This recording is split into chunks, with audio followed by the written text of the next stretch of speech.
Praised by, well, actually everyone when it was first released, World of Goo might be small, but it's truly something great. This is a very well-made game, and those reviews weren't just mixing their words, which is why I thought this game would be good to put on this channel. Plus, this has been a birthday present that's been developing digital cobwebs in my Steam library for over 2 years now, so I figured that I'd finally give it a bit more of the respect that it's gained throughout the years. And I'm glad I did. Is this as glowing as those reviews were saying? Well, let's get started. Giant. Monopolizing. Optical. These are the words that describe the World of Goo Corporation, the sole maker of various products that everyone wants to buy. However, as the name would imply, all these products are developed from goo balls. Tiny, adorable, sentient goo balls.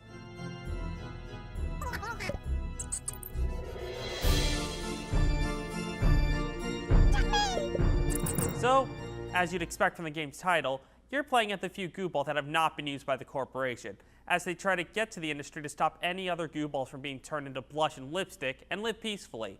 And that's basically it. The only other form of narrative in this game are messages left behind by the self-proclaimed lovely, mysterious, distinctful, and then some sign painter. You never actually see his face, but you can find his signs in almost every level, which can give you hints, more information on the story, or just something funny. As the sun sets over the last of the hills, one of the goo balls seems to say, "That life sure seems like a giant physics simulation."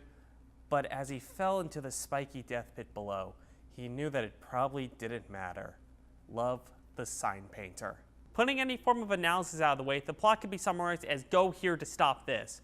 Although, when analyzed, there are a few themes that could be considered. Industrialization, consumerism, animal testing. If you took the time to pick through this game, you're bound to strike oil. Now, artistically, this game is great. Since the game's chapters are split into seasons, summer to fall, there's no restrictions to what kind of settings that could be created for the overalls in the individual levels. Given each one its own kind of personality, I dare you to forget how a single level is designed. The same could be said for the music. It's all great with a wide range of songs being played. In one level, it could be weird and mysterious.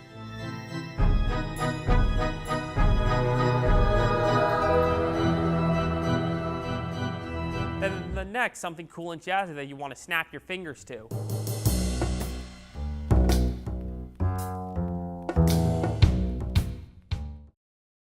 I think everything that I love about this soundtrack can be described by this song, Brave Adventures, that sounds like it's been taken straight out of a World War I movie.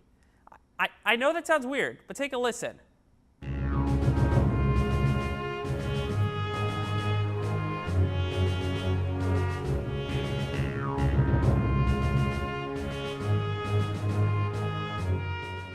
You see what I mean? Every time I listen to this track in a level, it always feels like a slow uphill struggle to get the goo ball to their goal. I desperately wanted them to succeed. If this was done even slightly wrong, then it would most likely sound completely out of place.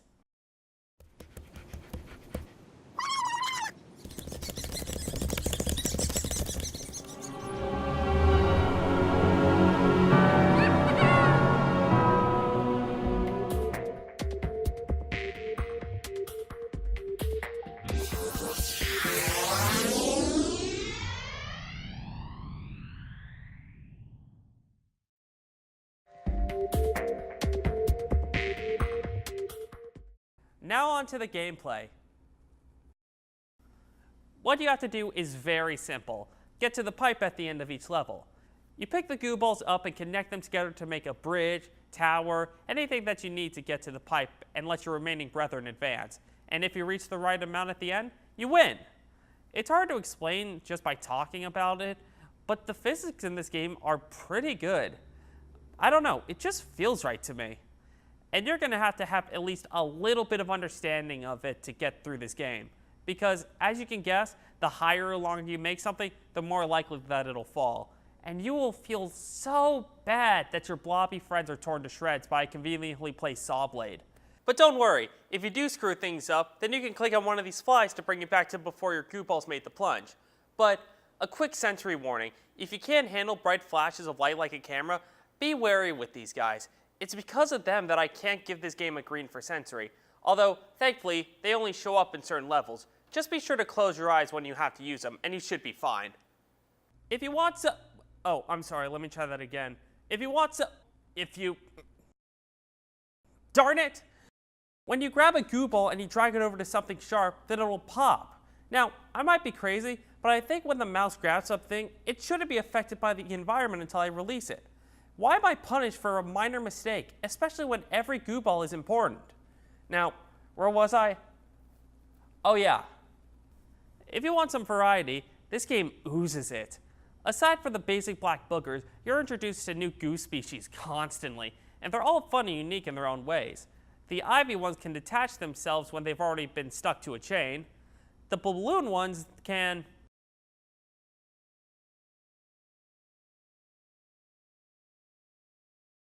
And of course, the one that everyone comes to see, the one and only, oh God, so gross, so disgusting. That's not the one that I wanted you to point to. Go a little bit further. They're much better. Hey baby, how you doing? Yeah, you're a lot better than the last chick who I just saw. You're completely, totally different. Not including copies of other species of goo, there are at least 13 types that can be played with in this game. So, you have plenty of possibility to make some impossible structures. Impossible is the key word here because, I have to be honest here, I couldn't get myself to play through the last chapter. I actually got so bored with the game. I know that I gave this game immense praise earlier, so after all that I just said, why is that? Why did I get burned out? This part of the review has major spoilers of the 4th chapter. If you want to avoid them, pause the video right now and move on to part 3. Everyone gone? Okay. I bet that you are wondering why all these people in the game were in awe earlier in the video. Well, here's the reason. After the 3rd chapter, the World of Goo Corporation fires off this gun that surrounds the Earth in an energy shield that turns the whole world into the internet. Let me say that again. The whole world becomes the internet. Welcome to the information superhighway, where there's nothing but computer screens and the color green for miles. This is one of the most unexpectedly amazing things that I've ever seen in a video game. Here you're using these goo species that you pull back and launch like a slingshot, and they're really fun to use. Then you give the world a pill that causes this to happen.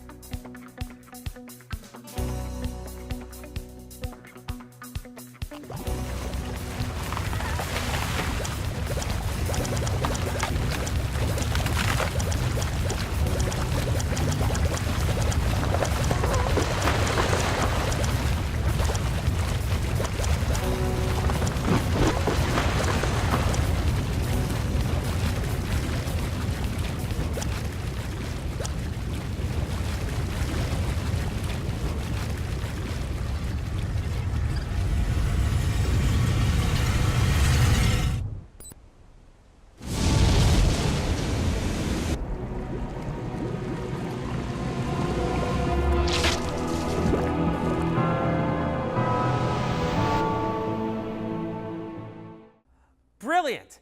The world of Goo Corporation is destroyed and everything is back to normal. What a perfect ending.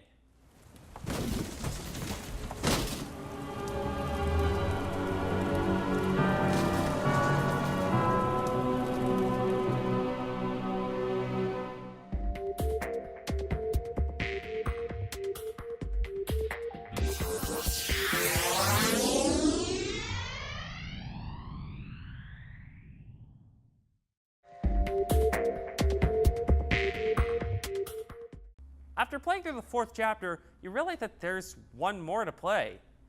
Why? Why did this have to exist? I'm sorry, but after playing in Chapter 4, a telescope is not exactly a satisfying goal for all my hard work. Or at least, not anymore.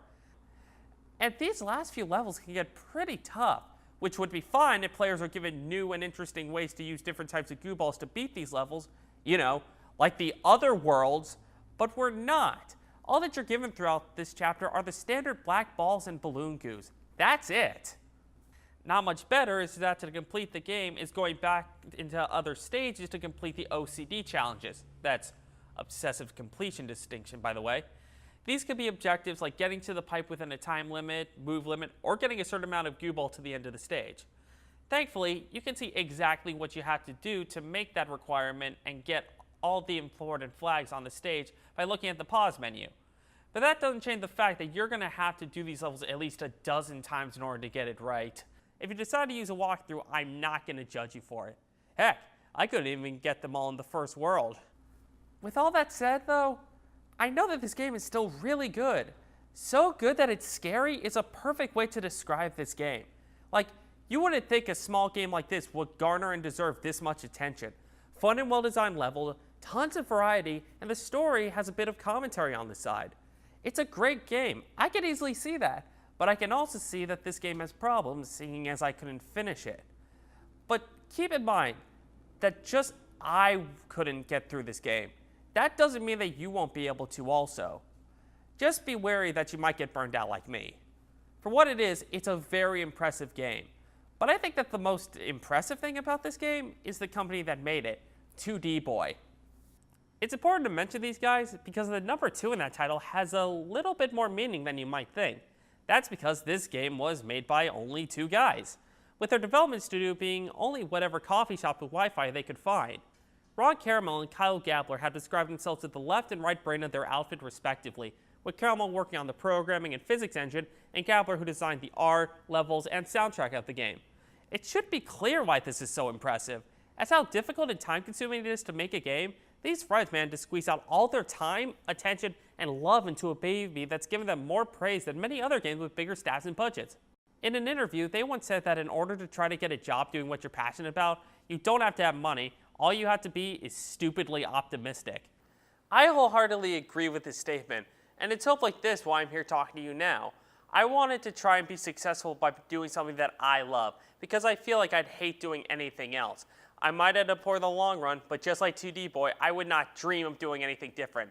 You can buy this game on Steam, WiiWare, and all mobile platforms for these prices here. All these versions are good and worth the money, and this game gets an 8 out of 10 with a green for age and a yellow for sensory. See you next time.